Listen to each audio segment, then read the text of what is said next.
Welcome to Module Number 1, the nuts and bolts of implementing a Rural Best Chance Network program. This training is brought to you by a partnership between the South Carolina Office of Rural Health and SCDHEC's Best Chance Network and Wise Woman programs. My name is Tiffany Simpson-Crumpley, and I will serve as the moderator for this module. Guest contributor content has been provided by Maxine Wright, a BCN program coordinator at the James Clyburn Rural Health Services Center in Aiken, South Carolina.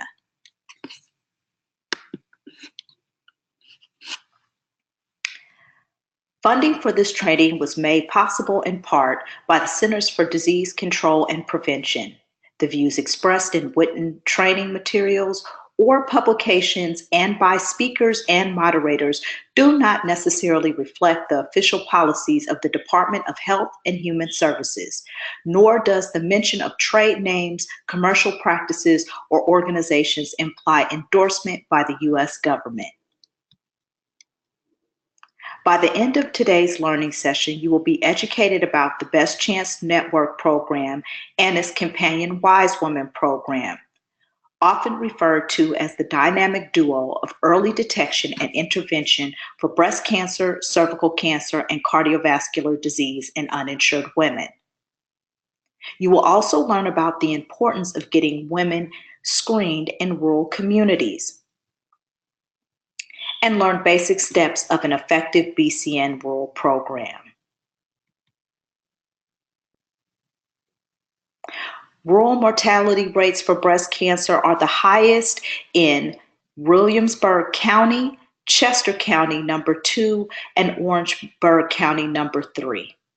Why this is important is that we want to focus on increasing the number of women served by the Best Chance Network program and the number of providers who are contracted to provide these services.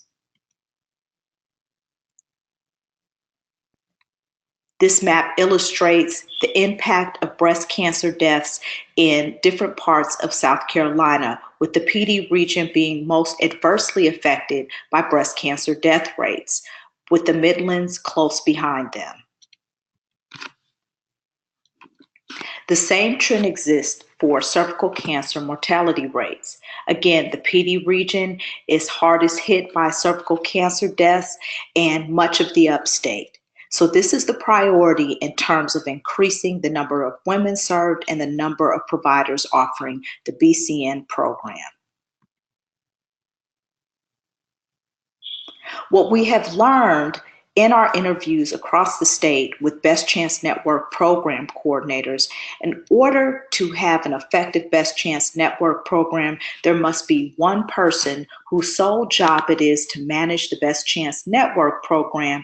However, there's a team that supports this practice champion and has respective roles for the effective implementation of the program. Everyone must be bought into the program for it to be successful.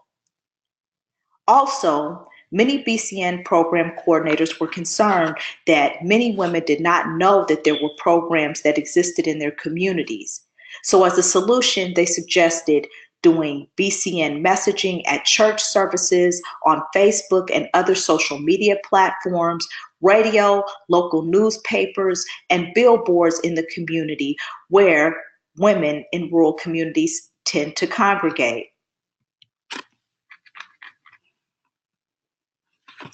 Building blocks of an effective BCN program. What we have learned is for a Best Chance Network program to be successful, there must be a practice champion, defined roles for workflow and for each team member, a solid relationship with the regional provider coordinator for your part of the state, and being very comfortable activating screening alerts in your electronic health record system and also running reports to identify women who may be eligible.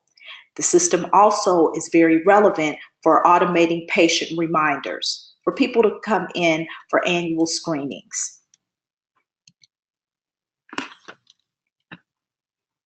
If you are on this webinar, the assumption is that you have signed up to be a contracted provider. But if you have not, Let's talk about what the Best Chance Network program is. Since 1991, the Best Chance Network program has been South Carolina's branded program for the National Breast and Cervical Cancer Early Detection Program. It provides comprehensive screening and diagnostic services for low-income, uninsured, and underinsured women across the state. It is commonly referred to as the free mammogram program in the community. The Best Chance Network offers far more than mammograms. They also offer clinical breast examinations, Pap tests to screen for cervical cancer, pelvic examinations, human papillomavirus or HPV testing, and diagnostic testing for abnormal test results if necessary. BCN also covers the cost of referrals to further treatment. To be eligible for Best Chance Network services, a woman must be a resident of South Carolina, 21 to 64 years of age. She must be a woman with a high family risk of breast or cervical cancer and may be screened if funding is available. This woman must not have health insurance or be underinsured, with deductibles that are $1,000 or higher, or insurance that simply does not cover diagnostic services. And she also needs to meet income eligibility guidelines.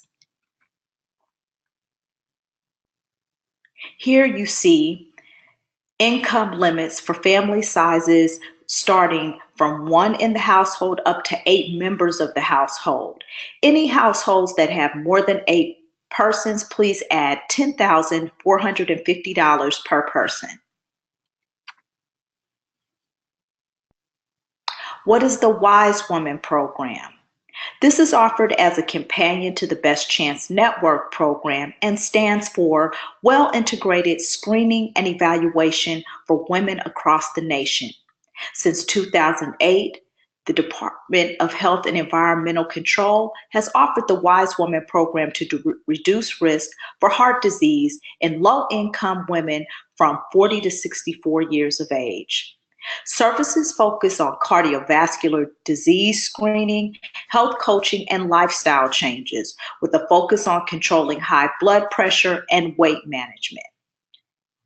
One must be a BCN provider first before they can offer Wise Woman program services.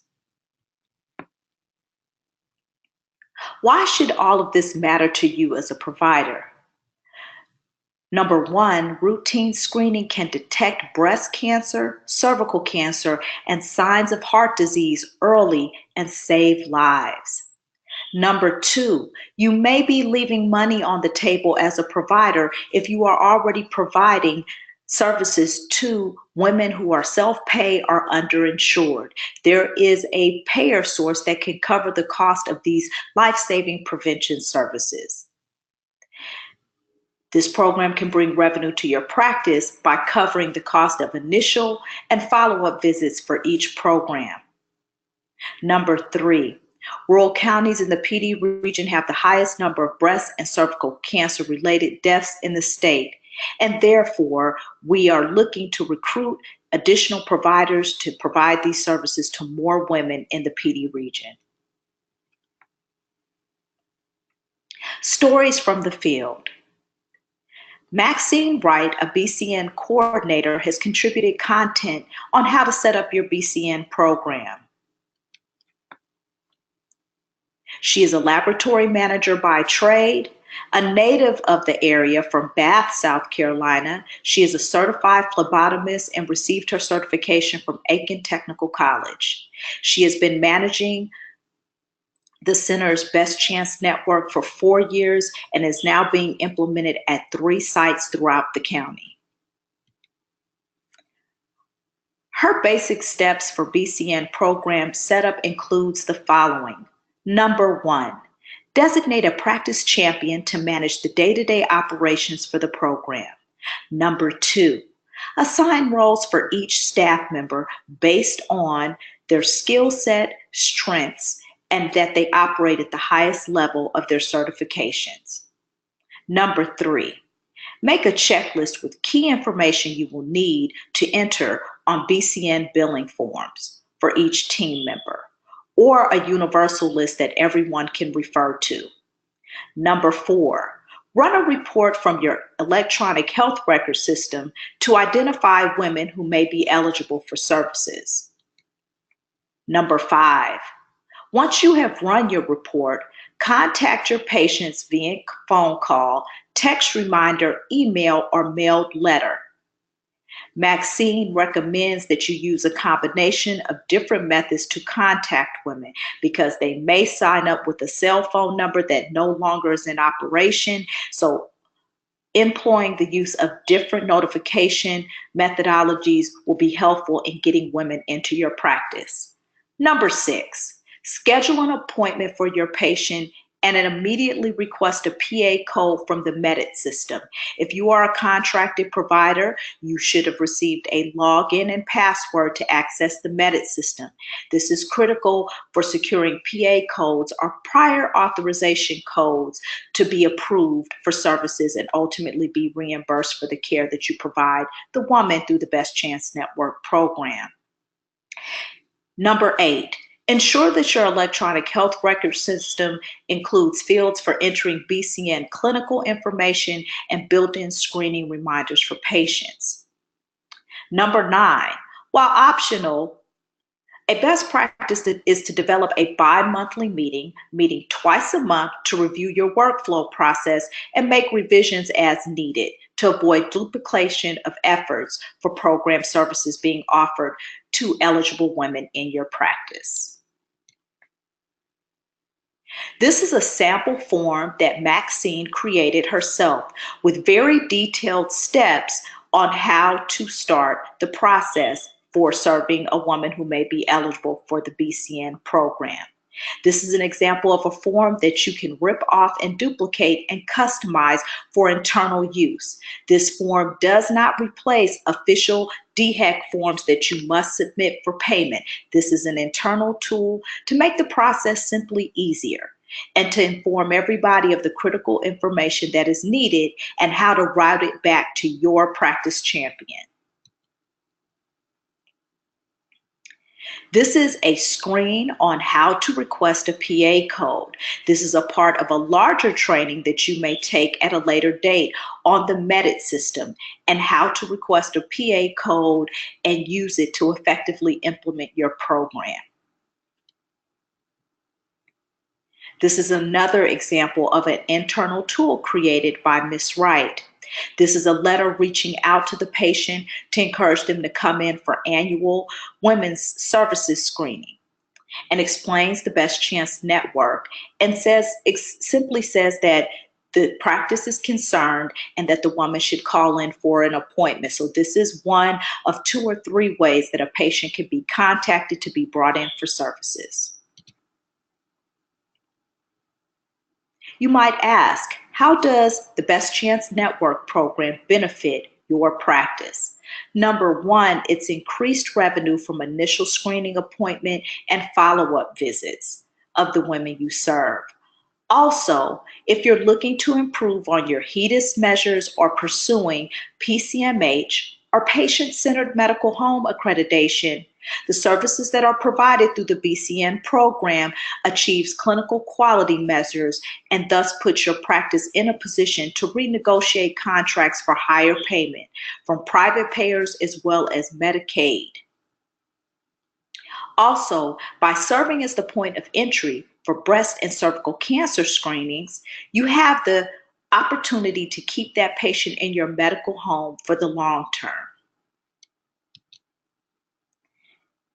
This is just an example of how the services offered through the BCN program aligns with the patient-centered medical home program. For those providers that receive certification, you can receive up to $2 per member per month for providing these services under the different standards you see here. Also, for meaningful use, the services also provided through the BCN program achieves quality measures as well for meaningful use as well as HEDIS. And again, this is a listing of the different services that are offered, not only in the BCN program, but the Wise Woman program. And you will have the opportunity to take a Wise Woman program module to learn more about the services offered through Wise Woman. But just a couple of examples for cholesterol management and even simply monitoring the body mass index of an eligible patient that achieves HEDIS measures through the Wise Woman program.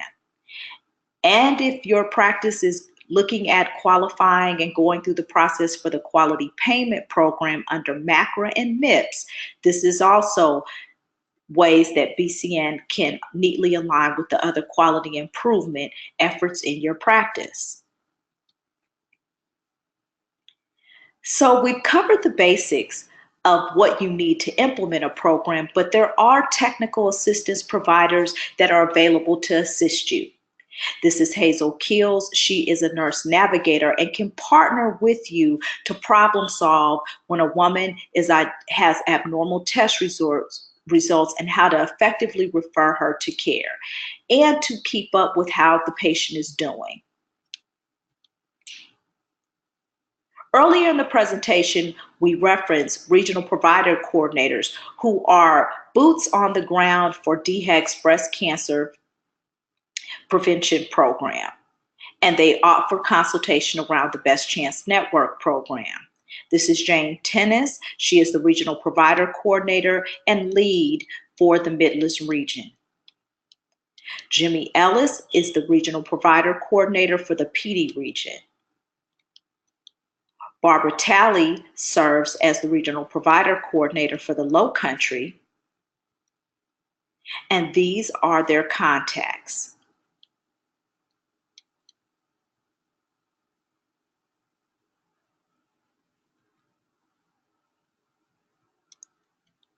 For general administrative questions about the BCN program, please contact Dr. Trinessa Jones at the email and phone number provided, as well as Linda Peckery if you have questions about the Wise Woman program.